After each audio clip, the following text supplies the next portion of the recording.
Hey everybody, and welcome. This is Jeff with As Good As It Gets. Greetings from Royal Caribbean's beautiful Navigator of the Seas, headed down to Mexico and back to Los Angeles.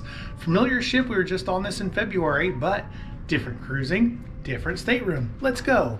We're on deck 7, room 298. This is a standard balcony room with accommodations for up to 3.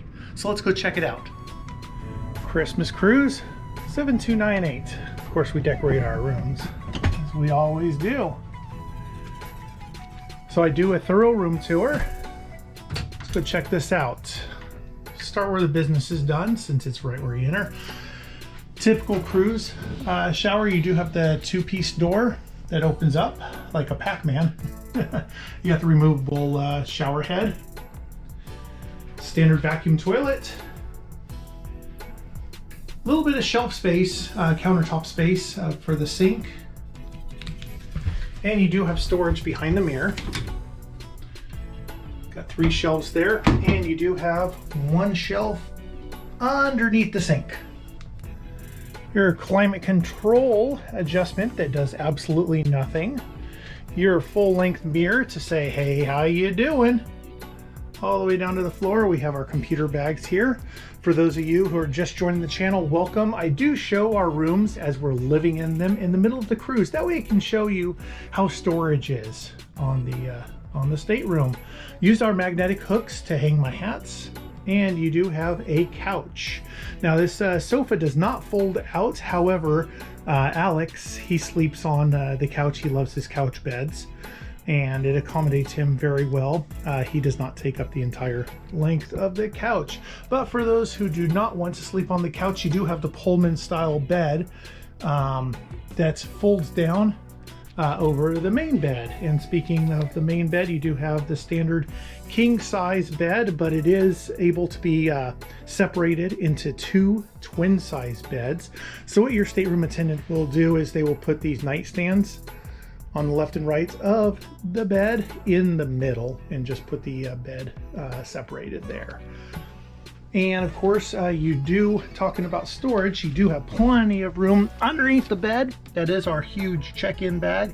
Of course, they got additional linens under the bed. Let's walk over to why you pay the extra money, the balcony. This is a standard 50 square foot balcony, as most of the Royal Caribbean ships are. We put our chairs over there so we can just sit forward and enjoy the view. Of course, we're going northbound in the Pacific along the Baja California coast right now, so as you know, it porpoise is pretty good, so that's why we had the chairs this way. But again, you do have the table and 2 chairs. And with the wind noise, here's your view.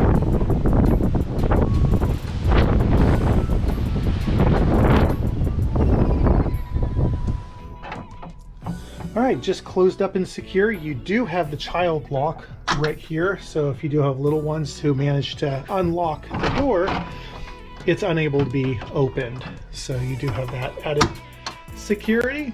You do have the blackout curtains, which do overlap each other, which is great. You do have the light switch for your balcony for nighttime use.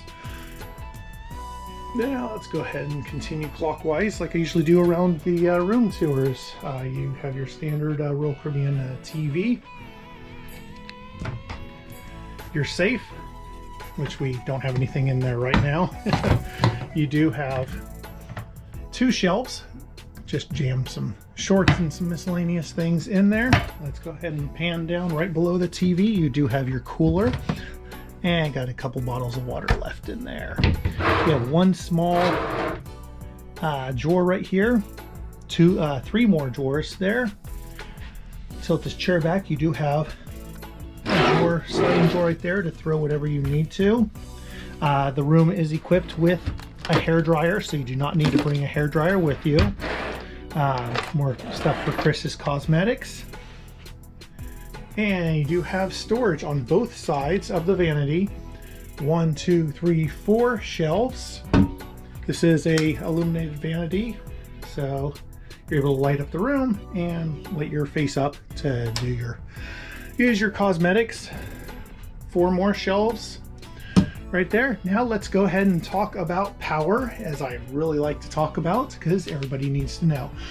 So on this ship you have two North American Edison 20 volt, 110, 120 volt outlets. And then you do have one European grounded outlet, which I normally use for the computer power, which is fantastic. And to show you how much space you have on the counter, that's my 16 or 15.5 inch MacBook and my 13-inch MacBook. Been doing some work, video editing. Speaking of videos, I do have a ship walk-around tour of this beautiful Navigator of the Seas ship. If you want to check it out, I did it on our February sailing. Let's continue on to the closet.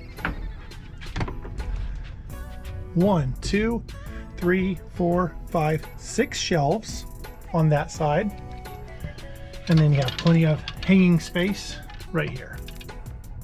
And because you have plenty of room for storage for your large suitcases and your carry-on suitcases underneath the bed, that's not needed to put the suitcases on the floor. In the closet, you can just put your dirty clothes down there. Okay, let's talk about placement on the ship. Here's the emergency exit information. We are on deck 7 mid-ship. So I'm going to talk about mid-ship in just one moment. So the aft elevators are just behind that glass showcase right there. And the forward elevators are where those people are that just rounded the corner, just past the guy in the black shirt. The second exit sign, so the second fire door up. So you are midship. So like I said, we were porpoising quite a bit, going on a northerly route in the Pacific. Being in the center of the ship on a mid-deck, upper-level deck is primo.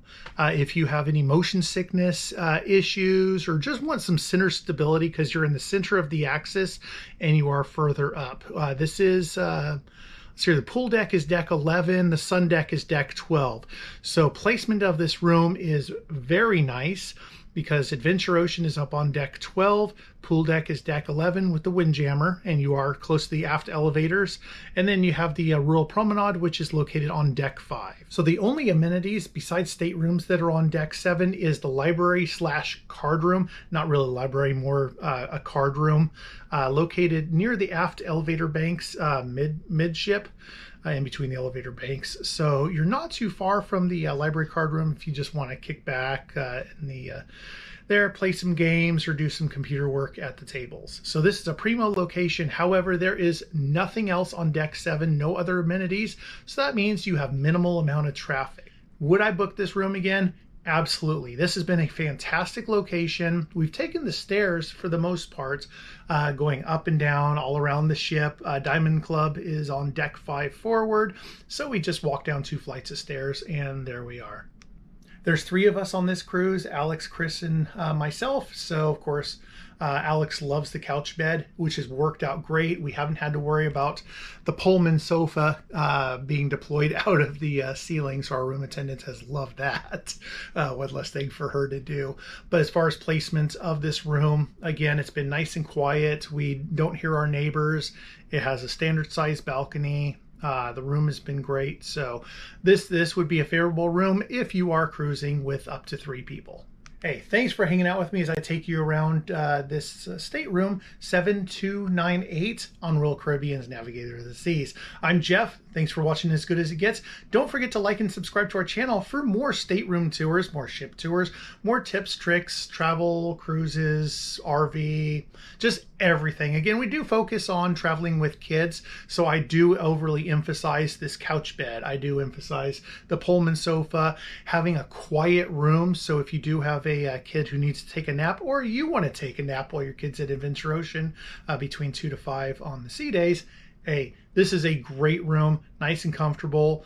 The blackout curtains do overlap and they work great. So thanks for hanging out with me. We'll see you on the next one. So long.